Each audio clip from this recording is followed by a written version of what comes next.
Hello চাষি বন্ধুরা, চলে এসেছে আবার একটা নতুন ভিডিও নিয়ে। তো বন্ধুরা, আজকের ভিডিওতে আমরা আলোচনা করব সবজির বীজ নিয়ে। তো আমাদের কাছে এই মুহূর্তে কোন কোন সবজির বীজ অ্যাভেলেবেল আছে সেই নিয়ে আজকের ভিডিওটি হবে। তো চলুন বন্ধুরা, ভিডিওটি শুরু করা যাক এবং দেখে নেওয়া যাক আমাদের কাছে কী কী সবজির বীজ অ্যাভেলেবেল আছে এবং এর মধ্যে যে বীজগুলি ভালো এবং যে বীজগুলি আপনার ফলন কম হয় বা কিছু, আপনারা অবশ্যই যদি জানা থাকে আমাদেরকে কমেন্টে জানাবেন। এবং এরকমই বিভিন্ন এগ্রিকালচারাল রিলেটেড ভিডিও পেতে আমাদের চ্যানেলটিকে অবশ্যই সাবস্ক্রাইব করে রাখবেন। তো চলুন বন্ধুরা, শুরু করা যাক। তো বন্ধুরা, প্রথমেই আমরা শুরু করি করলার বীজ নিয়ে। তো করলার টোটাল 4 রকম ভ্যারাইটিস আমাদের কাছে আছে। তার মধ্যে এখানে দেবগিরি 505 এই করলার ভ্যারাইটিটা আমাদের কাছে এই মুহূর্তে অ্যাভেলেবেল আছে। এবং আমাদের কাছে অ্যাভেলেবেল আছে কৃষ্ণা 2 করলা বাতকুলার, এবং আমাদের কাছে বাতকুলার মেঘনা 2 এই 3টে করলা অ্যাভেলেবেল আছে। এবং এখানে বোল্ডার উচ্ছের একটা করলা আমাদের কাছে এখানে অ্যাভেলেবেল আছে CAS-এর। তো এরপরে আমরা যাই ভেন্ডি। তো ভেন্ডির ক্ষেত্রে আমাদের এখানে হাইব্রিড ভেন্ডি সেরকম চাষ হয় না, ওই জন্য আমতলা সিটের এই ভেন্ডিটা আমাদের কাছে অ্যাভেলেবেল আছে।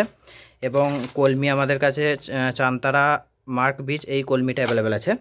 এবং ভারত তুলসী যে কুমড়োটা হাইব্রিড না, এরকম নর্মাল কুমড়ো হাইডলিং এই কুমড়োটা আমাদের কাছে বর্ষাতি কুমড়োটা অ্যাভেলেবেল আছে এই মুহূর্তে। তো এছাড়াও এখানে আমাদের কাছে মূলোর বীজ অ্যাভেলেবেল আছে, যেটা ক্যালাসের এবং ইউনিভেজের দুটো লাল মূলো এবং সাদা মূলোর বীজ আমাদের কাছে এই মুহূর্তে পেয়ে যাবেন। এবং আমাদের কাছে খুন্নটে শাক এবং মুম্বাই পুঁই শাক এই দুটো এই মুহূর্তে অ্যাভেলেবেল আছে। এবং আমাদের কাছে লোকনাথ কোম্পানির এই লাফার বীজটা অ্যাভেলেবেল আছে। এবং ঝিঙে বীজ আমাদের 3-4 রকম আছে, 3-4 রকম ভ্যারাইটি। তার মধ্যে ভারত লক্ষ্মীটা স্পেশাল ঝিঙ্গা, যেটি এটা মাটিও মাচা ঝিঙে, এটা আপনাদেরকে দেখালাম। এবং আরও 2-3 রকম আছে। তো এরপরে আছে শশার বীজের। তো শশার বীজ টোটাল 3 রকম ভ্যারাইটিস আমাদের কাছে এখন আছে। তার মধ্যে দেবগিরি DEB 1501 এই একটা ভ্যারাইটিস আমাদের কাছে আছে। এবং ইউনিভেজের শশা রিসার্চ রেকর্ড স্টার প্লাস এই শশাটি আমাদের কাছে আছে। এবং আমতলা সিডসের এই শশার পাত্তাটি আমাদের কাছে অ্যাভেলেবেল আছে। তো বন্ধুরা, এই যে বীজগুলো দেখলেন, এই বীজগুলো এই সময় আমাদের কাছে অ্যাভেলেবেল আছে।